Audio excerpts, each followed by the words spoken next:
Hi, my name is Kim Norton, and I live in Northwest Arkansas in the Bentonville, Bella Vista area. And I just wanted to, I'm starting something new, and so I wanted to just kind of put it out there and see if there's anyone else maybe that's feeling the way that I'm feeling, or going through some things that might be similar. The past year of my family's life, my life specifically, has been um, really terrifyingly awful, and um, but I'm here and I'm breathing, and so anyway, I am going to be starting a little bit of a journey, and I wanted to see if there's anyone else who has felt the way I felt. So, um, over the past year, um, just to tell you just a capsule of my story, um, about 15 years ago, I was diagnosed with systemic lupus. Um, it I started out having what's also called sarcoidosis. All of those are immune disorders, and was put on massive amounts of steroids, and um, just went through, a lot of things to kind of get it into remission. And over the past, 14 years, really dealt with it mostly, um, being in remission from most of the year, and then it would pop out for a little bit, and then it would go back. So um, most of it was treated with steroids, and then I was put on actually an anti-malarial medication called Plaquenil about 2 years ago. Well, in July of 2015, I just really started going downhill. My energy was, um, which is not ever super good, I mean, but it was becoming ridiculous, really. And I remember I'm a real estate agent, and here in Northwest Arkansas, and I had been in my office working, and I just thought, I am so tired. I don't know that I can even drive home. So I went out to my car, and I thought, I'm just gonna lay my head back. I turned the car on because it was like a jillion degrees outside, and um, I can. I am a hot mama. I sweat all the time, and so um, I turned the air on, and I thought, I'm going to lean my head back, and I'm going to just take a, you know, 10, 15-minute nap, locked my doors, and the next thing I remember is a friend knocking on the door of my car, the window. And I rolled my window down, and it was Chris, and uh, he said, Kim, are you okay? And I said, well, yeah, I'm just so tired. And he goes, because you've been out here 2 hours. And he said that another agent, who I'm not going to say, had walked by, and they thought I was dead, but they didn't want to come to the car because it freaked him out. So I'm like, that's just fabulous. So I knew my energy level was really going down, and I could just come home and pass out until the next day. And it was all I could do to get up and just get a few things accomplished in my day. I also started having really bad headaches. The kind of headaches that you think on your worst day, this is the worst headache of my life. And went to the doctor several times to get shots, steroids, whatever they, to combat these headaches. I was also having trouble with remembering events, like I'm supposed to be somewhere teaching, I forgot, that kind of thing. And remembering nouns. So, I would describe a lot of things to my family to help them understand what I was talking about. And so all of those things really did put together began to make me concerned. So I went to to my doctor, and she said, I think we need to do an MRI. And so they did. She came back and she said, Kim, in her, honest to God, her words, your brain is a mess. And she said, you do have evidence that there has been a stroke in the past. You do show signs of inflammation around the lining of the brain, as well as some potential vasculitis, which would be inflammation of the vessels in the brain. And then she said, and by the way, you've got a really large aneurysm as well on the left side of your brain. So, immediately, my life changed dramatically. And they put me on, again, massive amounts of steroids, around 80 milligrams a day. And it did, obviously it helps the inflammation, but it also, changes your weight, it changes your face shape, it changes everything. You just, it's a double-edged sword, I guess, when you're talking about steroids. So from there, I needed to get this aneurysm taken care of, and I went to the doctor, and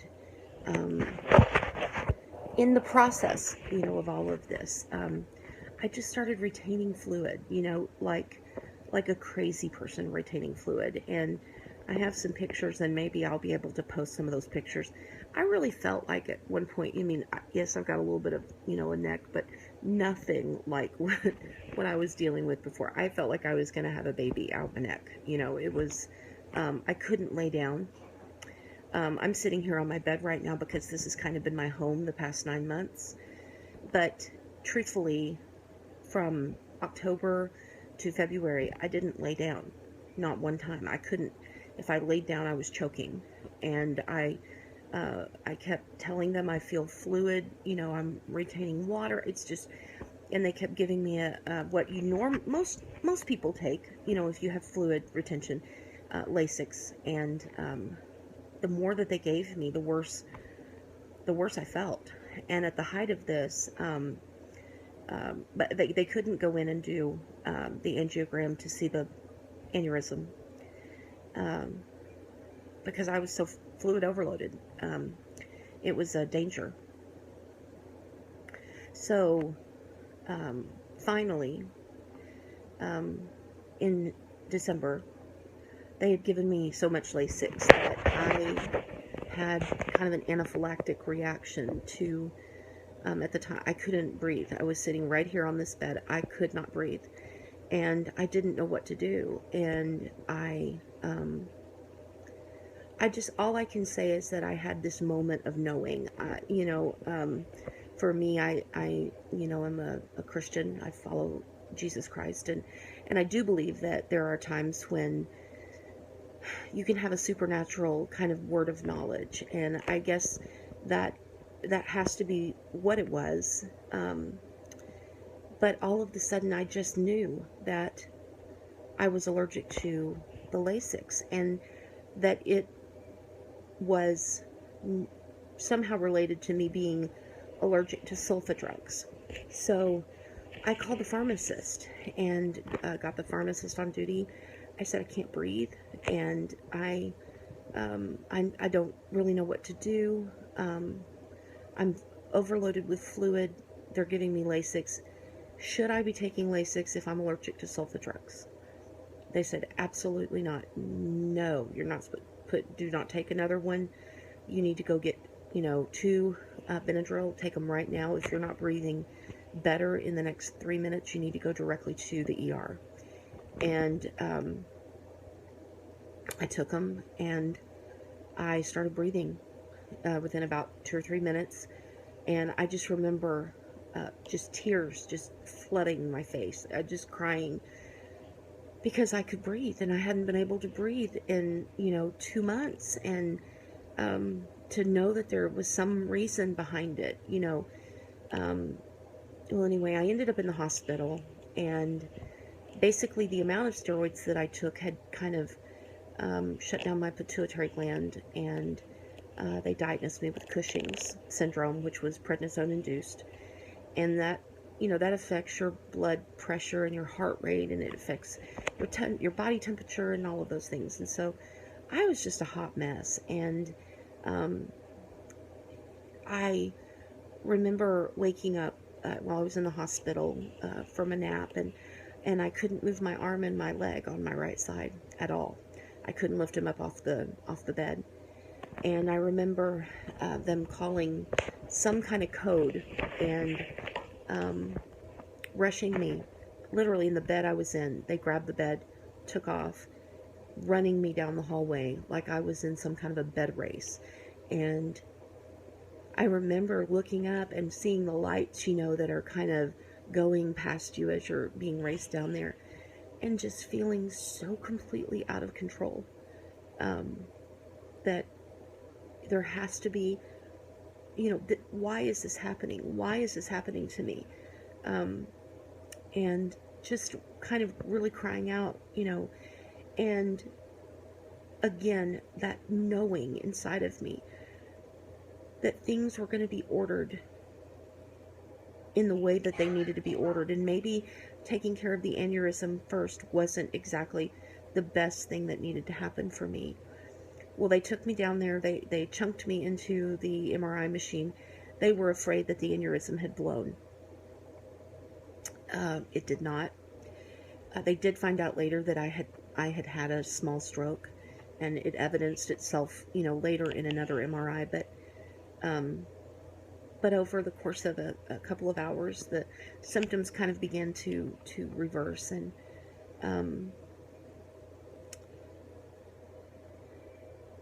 I just, you know, I thought, I don't know how much more we can take, you know, how much more I can take as a human being, as a mom, as a wife. You know, I had been in bed, you know, so I wasn't able to do the things that I really wanted to do, you know, to be with my kids and spend time with my husband, work, you know, those kind of things. So, to top it all off, the cherry on top, that night, my husband was supposed to come and bring me, like they knew I was going to be there during Christmas. This was like I think the 23rd of December, and they didn't show up, and my youngest daughter was going to be with him, and she didn't show up, and neither of them called me. They didn't text me, and that was very odd, and I just knew that something was not right, and I just kept calling, you know, kept calling them, and eventually Patrick answered the phone, and the first words he said, Kim, I need you to remain calm.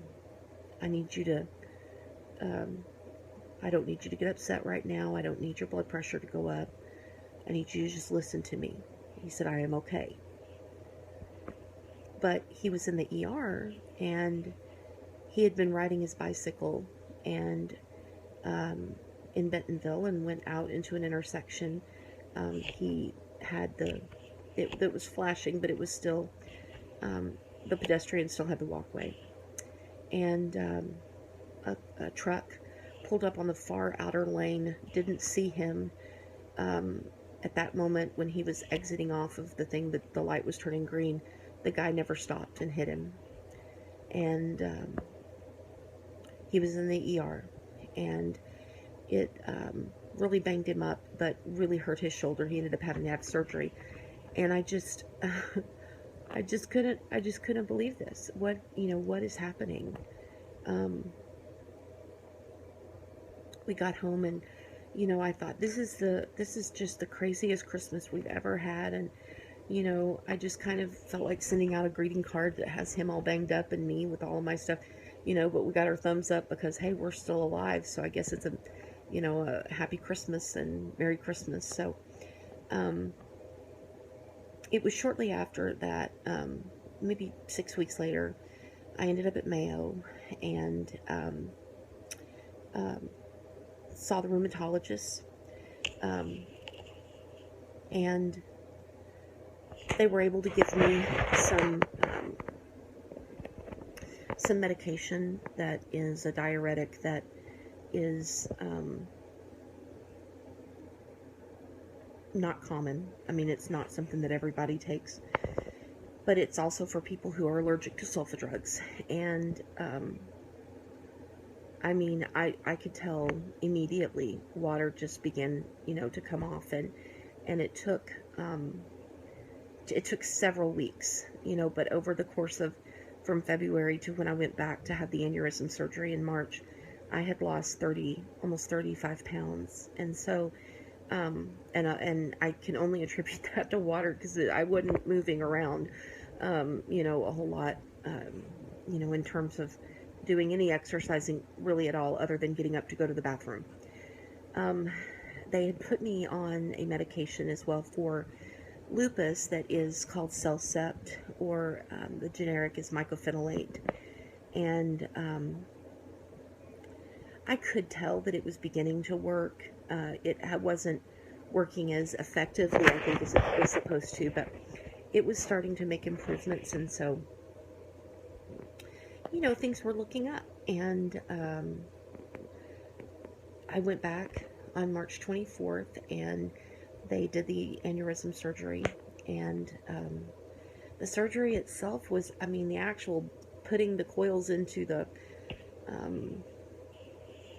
aneurysm was the easy part. I ended up having a pseudoaneurysm in my leg after the surgery, and they had to go back in and stick a needle down and add some, I think thrombin is what they put in there, but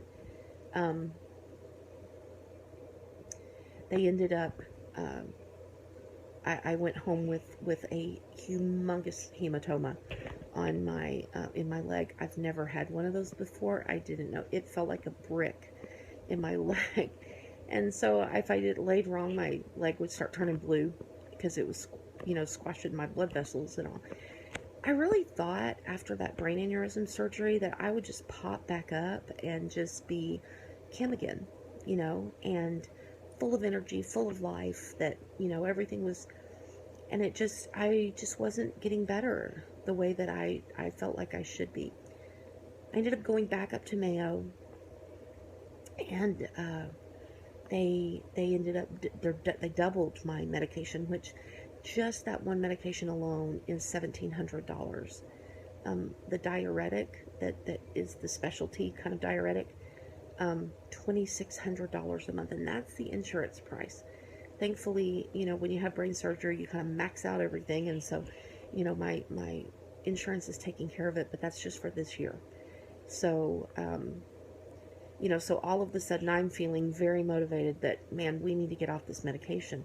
My pituitary gland needs to start waking up. I need to just, and the Cellcept is working, and I can tell it is working, but it really hadn't helped with my energy.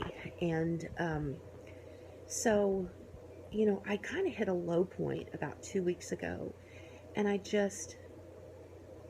was just so tired of being tired. I don't know if you've ever felt that way. Tired of being sick, tired of having no energy. For me to get out of bed, take a shower, and put on clothes, that's all I could do for the whole day. That was it. And so, 9 months of not working, it's hard. It's hard on your family. It's hard on, you're just holding things together, and so I just kind of cried out, I need some answers. I need something that is going to help this, not just put a Band-Aid on it, but really help me. And so I've been, I've been friends on Facebook, and I've known a friend of mine. Her name is Alicia McKee, and I've known him for several years. And I met her through MOPS, and when I was speaking for mothers of preschoolers. And I have watched over the past 3 years Alicia have just an amazing level of energy and an amazing story unfolding. And it was all because she started working and taking some supplements and from a company called Plexus. So I thought, I've got to do something. And so I'm going to put this to the test. I mean, that's it. I don't have energy. I don't have I've always said if I truly had energy, I could change the world. I don't have energy to go and, just do something because it's a business opportunity. I don't, it is all I can do to sell the real estate that I'm selling.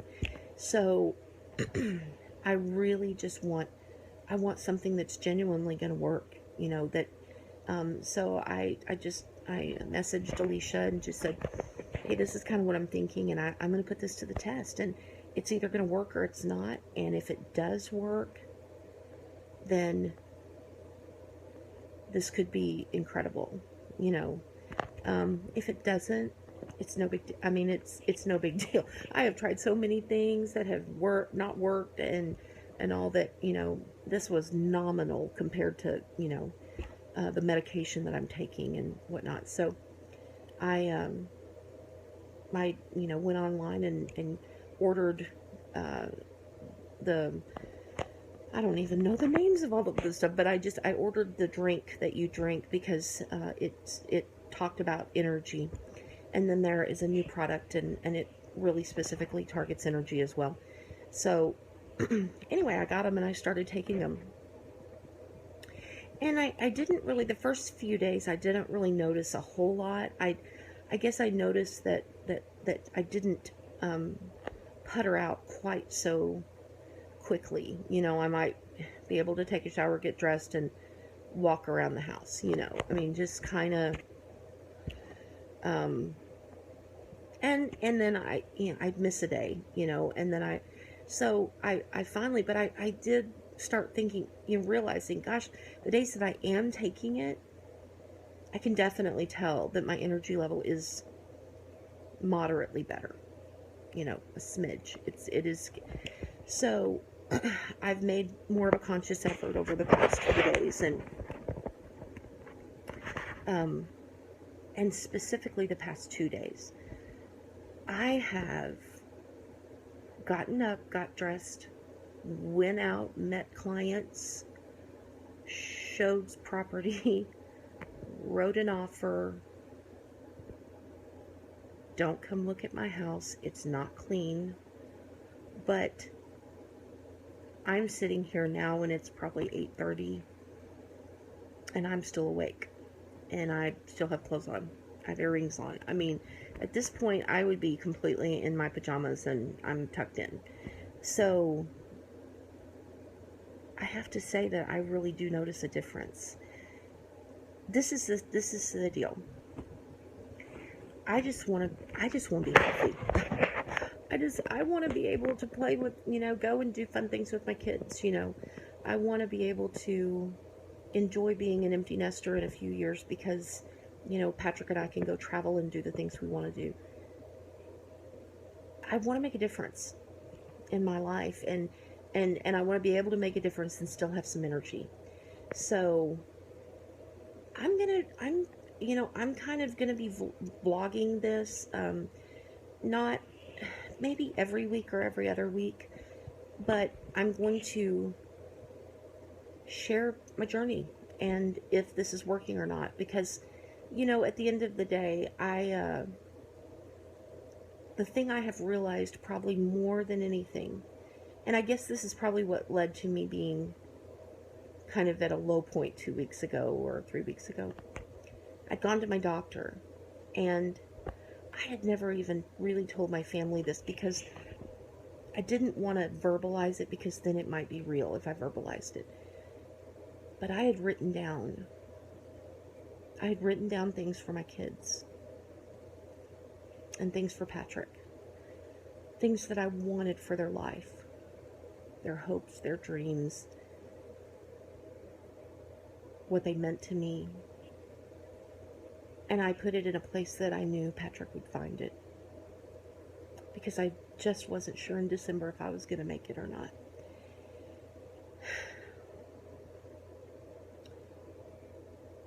And when I went to my doctor on my last visit, I mentioned that.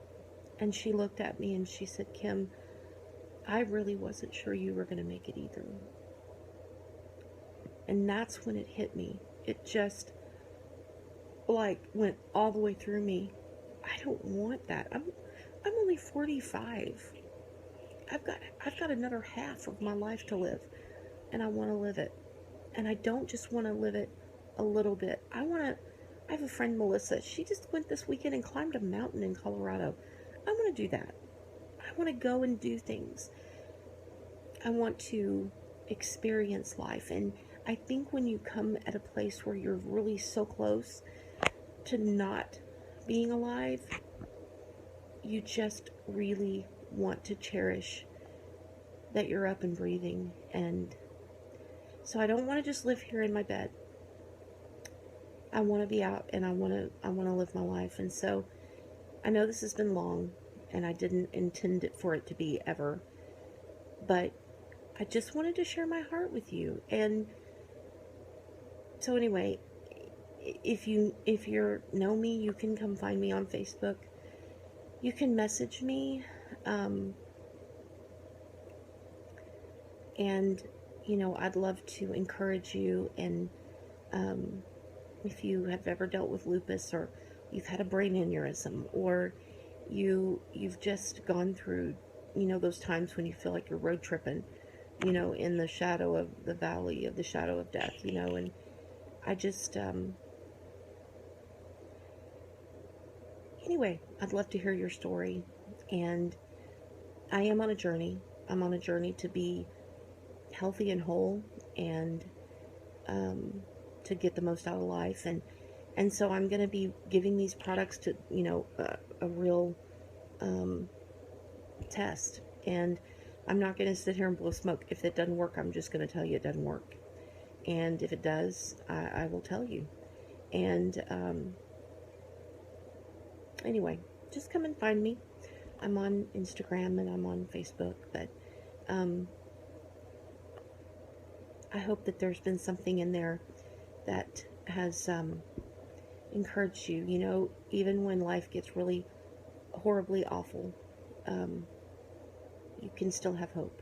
And I am living proof of that. So thank you so much for listening, and I pray that God blesses you in insurmountable ways. Thank you.